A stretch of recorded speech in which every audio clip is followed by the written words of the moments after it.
All right. Okay, we're recording. All right.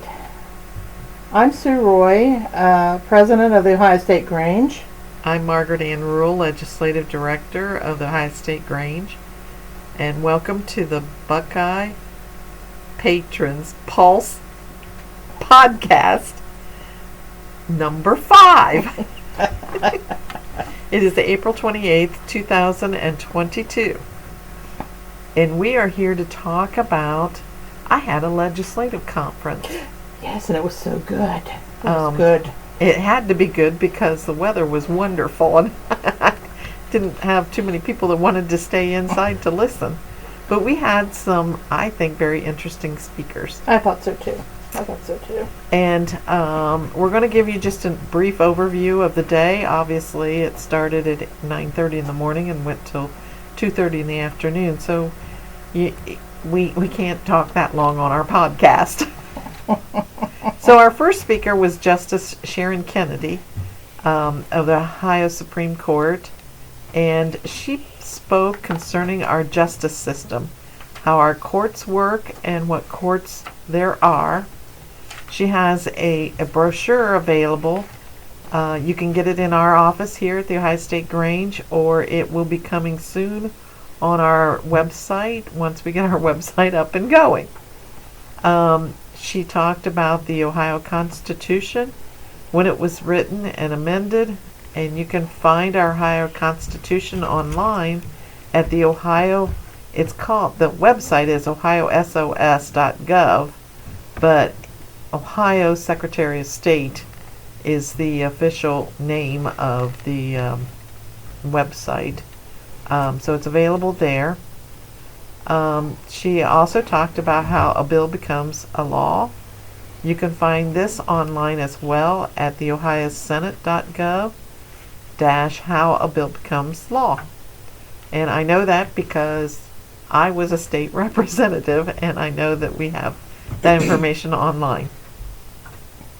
So you want to tell a little bit about our next speaker? Yeah, the Department of Agriculture leader, Dorothy Polanda, came and she talked about solar farms and the effect they have on land price and sucking up actually land that could be used for agricultural purposes, but it turns out it's solar farm, and we're talking about hundreds of thousands of acres in solar farm.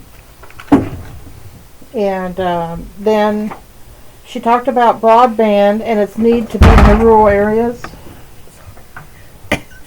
And rural health care. We talked about rural health care.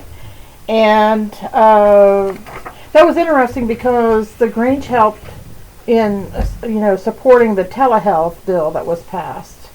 And she also talked about wildlife rescue and how if there's a wild animal that someone's keeping and it gets loose, they have to get notified and they have to capture it, or they find out people are keeping exotic animals without a permit. You have to have a permit for those, and that comes through the Department of Agriculture.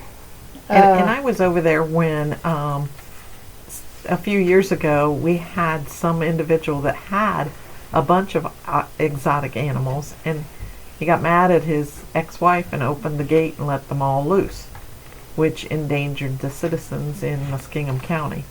So therefore, that's how we came up with this law. We didn't realize there was no law that pertained to wildlife in this manner. Of course, we are, as a Grange, the National Grange and the Ohio State Grange are working on broadband and trying to get it down to the rural people. There's so many things that in the rural areas they don't have a lot of the broadband that they should, and it's really needed. Just say you have home health care person that comes and you're out in the country. That home health care person has to call her office and tell people that she has come here, and then she has to call them when she leaves. Well, if you don't have broadband and you don't have any kind of cell service, she's unable to do her job. So it's really important, and we're working on that. The next speaker we had was the Knox County Recorder, Tanner Salyers, and he spoke about his job. And the big thing he talked about was the scams that are happening in property filing. And I don't know how they do it, and I'm sure that I can find out on the internet, like everything else. But people go in and they file a lien against your property, and the next thing you know, your property is sold out from under you. So there is a way to go on the Their website. yeah, their website to get notifications if somebody tries to do that. You sign up with your name and address, and then if anything is filed, he can't stop people from filing it, but at least it alerts you that somebody filed something, and if you haven't been doing anything, you can get it stopped before it gets too much worse. I know a lot of people will file a lien against somebody's property, and you don't even know it till you go to sell your property, and there's this lien out there. Well, it's been there for years possibly.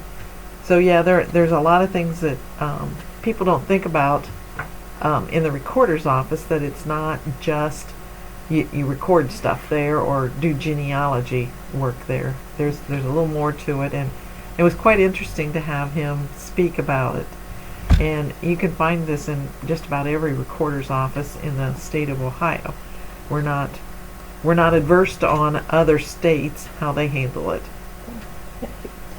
He also talked about his friends that live in the Ukraine and how they're dealing with what's going on over there.